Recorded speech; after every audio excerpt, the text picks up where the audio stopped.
Despite having a 26-19 record, good for the 4th seed in the Eastern Conference, the Milwaukee Bucks do have issues that are going to hold them back from winning it all this season without a move at the trade deadline. They're 0-8 against the 3 teams above them in their conference, their offense isn't as good as it should be, and they face a grueling schedule to close the season, made even tougher by bad losses, including 3 to the Brooklyn Nets and 2 to the Blazers. But there is a path to redemption, and it might just be genius. Before I show you these trades, we need to first figure out exactly what the Bucks are looking for. As good as the defense has been this season, ranking 8th for defensive rating, there are still clear flaws. First being their defense at the point of attack, which sometimes lacks, but the main concern is how this team guards pick and rolls. Brook Lopez is a defensive liability in the sense that he forces you to play a certain style, and that opens up opportunities for opponents to get open looks in the mid-range or in a pick and pop situation for an open 3. So a defensive big who could start or come off the bench would be a great fit for the Bucks, and in that same light, a switchable 3-and-D wing would also be a solid pickup. But that's just the defensive weaknesses, as offense was supposed to be Milwaukee's calling card, but with an offensive rating of 11th, that has not been the case. A lack of ball handling has been an issue this season because the only real handlers on the team are Dame, Giannis, and Chris, and even though they have had solid contributions from Ryan Rollins, he's more of a combo guard at this stage of his career, still learning what it takes to become a point guard. An extra ball handler to come off the bench would definitely help out this team, especially when opposing defenses decide to trap Damian Lillard. But the fact of the matter is that it would be extremely difficult to get all 3 of these needs filled, but let's take a look at some of the individual moves. The first trade is a popular one amongst Bucks fans, and that's the Robert Williams move.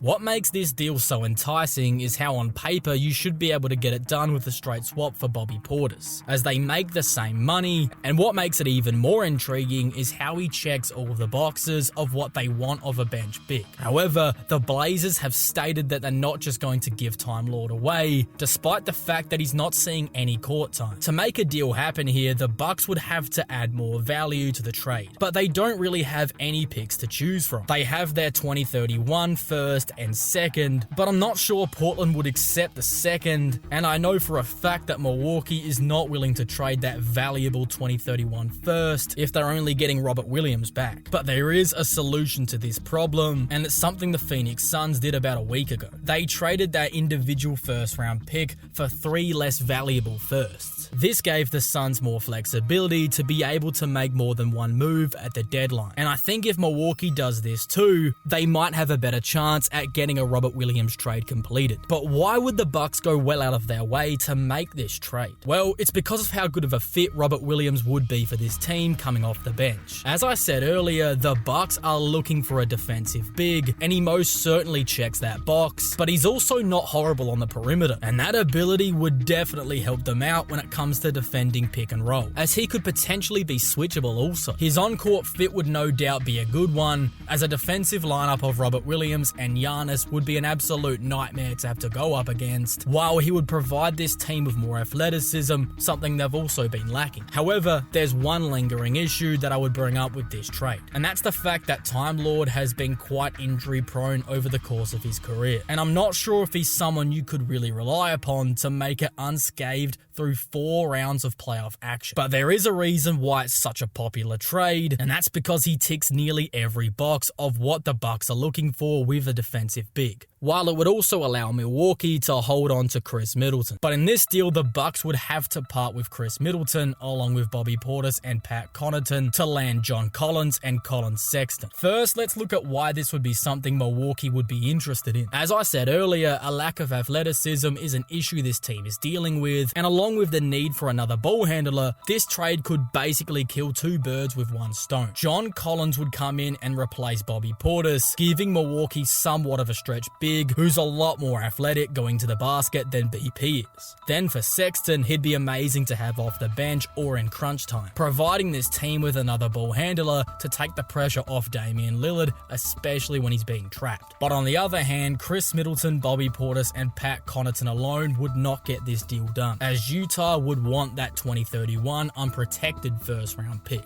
This is where the trade would come to a crossroads, because Milwaukee wouldn't be willing to give up that pick, and Utah wouldn't be willing to make that deal without it. So this takes us back to the Bucks trading that individual first for multiple less valuable firsts, most likely sending 2 of those out to Utah. However, this deal would actually push Utah into the first apron, which is something I don't think they would want to do, again making this trade even more complicated. Ultimately, I don't think this deal gets across the line because each team wants too much from the other. This next trade would be a long shot, but it's been my favorite so far, and it sees Milwaukee trade for Zaire Williams and Day'Ron Sharpe. In a deal, the Bucks would send back Pat Connaughton, Chris Livingston, and that 2031 first-round pick. Starting off with the pros to this deal, Milwaukee get a rebounding defensive big in Sharpe, while also getting that switchable 3-and-D wing with Zaire Williams. Zaire Williams is a 6'9" wing who's shown an ability to be a solid defensive player, and even though he's shooting just 32% from 3 on the season, he's shown an ability to knock it down, and his jump shot does look pretty good. Also, given the fact that he's only 23 years old, he still has a lot of development left, and I think you could probably turn him into a pretty good 3-point shooter. Then for Day'Ron Sharpe, he's been a very good rebounder in his minutes, and would provide the Bucks with that defensive big that they've been looking for, while also getting younger, as he's also 23 years old. But the reason I say this trade is a long shot is because I'm not sure if Brooklyn would want to do this trade. Pat still having 2 years left on that deal would be a big issue, despite the fact that they are getting that valuable first-round pick. Maybe the Nets would be okay with bringing Pat in as a championship vet, and they might like Chris Livingston, as he's shown flashes of being a quality defensive wing. This is certainly an interesting deal, but I'm not convinced how realistic of a move it actually is. This next trade is the big one though, as Zach LaVine heads to Milwaukee. This is the largest deal out there at the moment for the Bucks, especially given the fact that the Beal stuff is just not happening,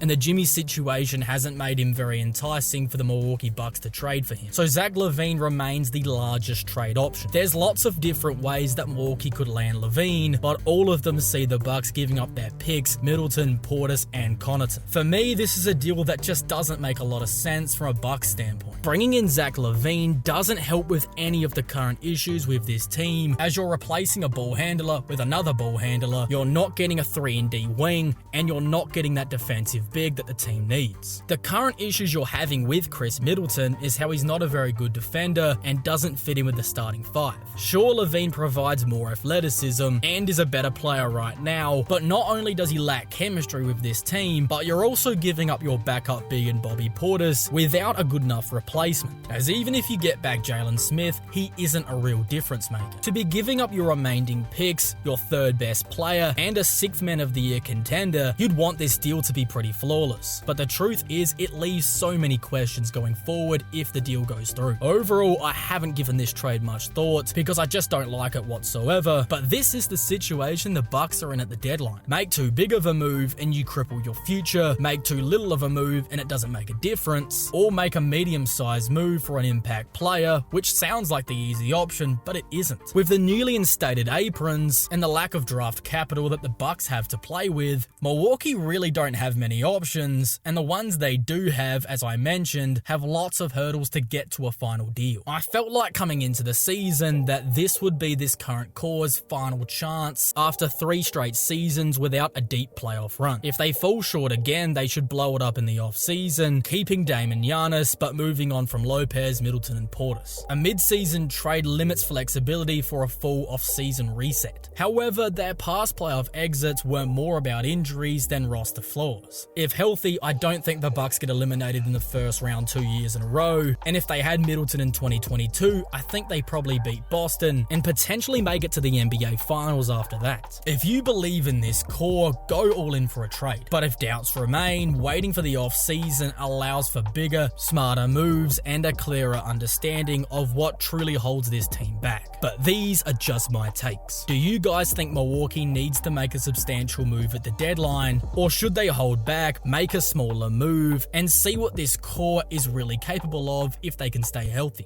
Let me know your thoughts on this in the comments section below.